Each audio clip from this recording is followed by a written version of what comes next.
আমি একটা কথা বারবারই বলি যে নরম কটন বাডগুলা দিয়ে বা কম দামি যে কটন বাডগুলা এগুলো দিয়ে কান চুলকাবেন না। এগুলো দিয়ে আসলে কানের ময়লাটা ঠিকঠাক মতো পরিষ্কার হয় না এবং কানের ভিতরে এটা আটকে যায়। প্রায় আমি প্রতিদিনই একটা দুটা করে এই ধরনের রোগী পাই যে কটন বাড কানের ভিতরে আটকে গেছে। ঠিক তেমনইভাবে এই ভাইটারও একই অবস্থা হয়েছিল। ভাই কোথা থেকে আসছেন আপনি? আমি এখানে টেক্সটাইল ইঞ্জিনিয়ারিং কলেজ উনি আমার চেম্বারের সামনে যে কলেজ আছে টেক্সটাইল ইঞ্জিনিয়ারিং কলেজ জামালপুর, তো এই কলেজ থেকে উনি আমার কথা শুনে আসছেন। কানের ভিতরে কটন বাড ঢুকে গেছিল, পরে জাস্ট এটা কয় সেকেন্ডে বের করে দিলাম আপনাকে।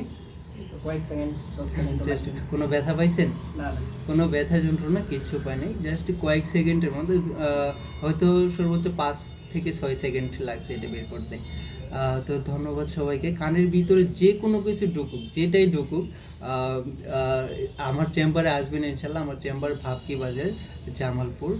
আর এছাড়া কান পরীক্ষা করার যন্ত্র আছে। কারোর কানের যে কোনো সমস্যা হলে আপনারা খুবই স্বল্প টাকায় আপনারা পরীক্ষা করতে পারবেন নিখুঁতভাবে, এবং ভিডিও সহ দেখতে পারবেন যে কানের ভিতরে কি আছে, সবই দেখতে পারবেন। তো আসবেন ইনশাল্লাহ। ধন্যবাদ সবাইকে। আসসালামু আলাইকুম।